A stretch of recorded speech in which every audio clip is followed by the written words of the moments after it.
Beaucoup de candidats pensent que pour convaincre un recruteur, il suffit de parler de leurs compétences, c'est-à-dire de leurs diplômes, de leurs expériences, de leurs qualités professionnelles.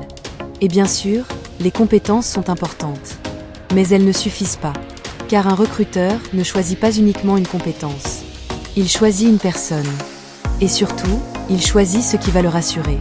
Dans cette vidéo, nous allons voir que vos atouts sont bien plus larges que vos seules compétences et comment les identifier pour réellement convaincre.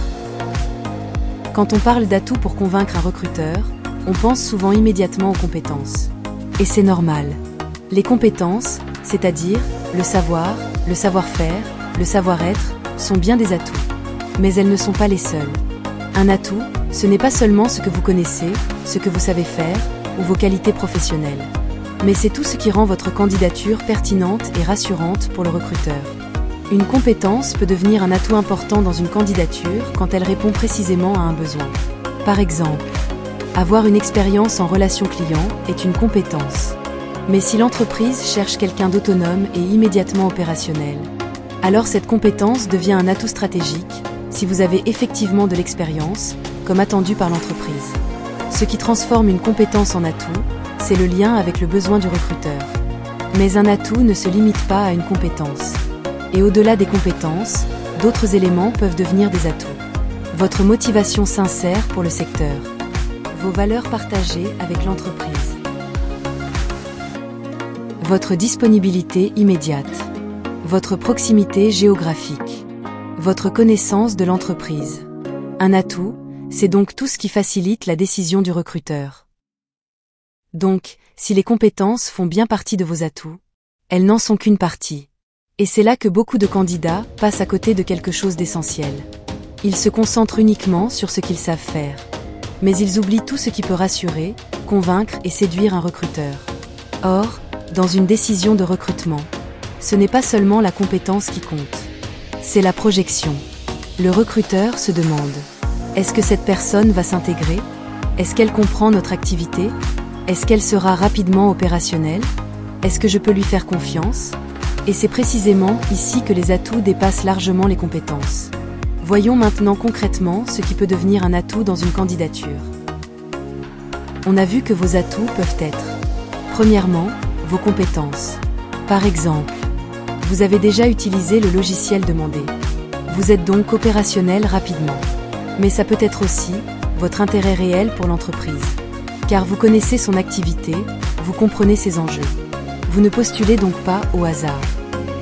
Ça peut être également votre intérêt pour le secteur. Par exemple, vous postulez dans le domaine social. Vous avez déjà fait du bénévolat, ou vous avez des expériences dans l'aide aux autres. Cela montre une cohérence. Vos valeurs, que vous partagez avec l'entreprise, deviennent également des atouts. Par exemple, si l'entreprise valorise l'esprit d'équipe et que vous avez toujours travaillé en collectif, c'est un atout. Mais votre proximité géographique avec l'entreprise peut aussi être un atout. En effet, selon le poste occupé dans l'entreprise, habiter à 10 minutes peut rassurer, car ça suggère éventuellement moins de retard, peut-être une meilleure disponibilité. De même, votre disponibilité immédiate peut devenir un atout majeur si l'entreprise a un besoin urgent. Pour identifier vos atouts, il faut arrêter de réfléchir uniquement à vous.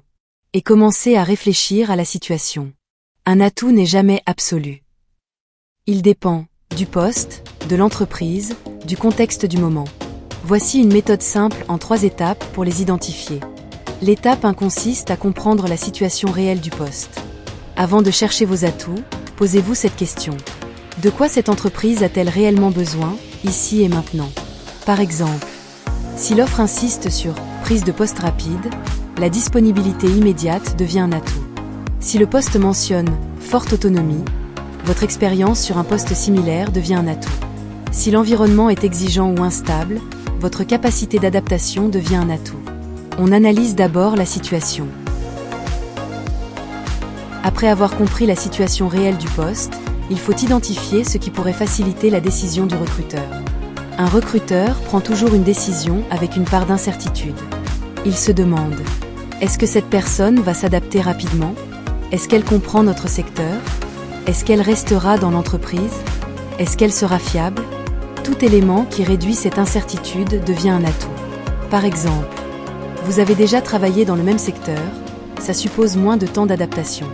Vous habitez à proximité, c'est peut-être moins de risques d'absentéisme liés au transport. Vous avez montré une stabilité dans vos expériences, peut-être que le risque de départ rapide est moindre. Vous êtes réellement motivé par la mission, cela suppose davantage d'engagement. Ici, on ne parle plus seulement de compétences. On parle de sécurité pour le recruteur. L'étape 3 consiste à relier vos éléments personnels à cette situation précise. Maintenant seulement, vous revenez à vous. Posez-vous la question. Qu'est-ce que j'ai, moi, qui correspond exactement à cette situation? Cela peut être une compétence technique, une expérience similaire, une connaissance du secteur, une valeur partagée, une motivation sincère, une disponibilité, une proximité géographique, etc. Ce qui compte vraiment ici, ce n'est pas la donnée seule, mais le lien que vous faites entre ce que l'entreprise cherche et ce que vous apportez. Pour conclure, un atout, ce n'est pas seulement ce que vous savez faire. C'est tout ce qui donne envie aux recruteurs de vous choisir. Vos compétences, vos motivations, vos valeurs, votre disponibilité, votre cohérence, votre proximité. Tout cela peut devenir un atout, à condition de le relier aux besoins du recruteur. C'est cela la communication professionnelle stratégique. Si cette vidéo vous aide, merci d'aimer, de partager et de vous abonner à RCP, Réussir ta communication professionnelle pour ne pas rater les prochains conseils.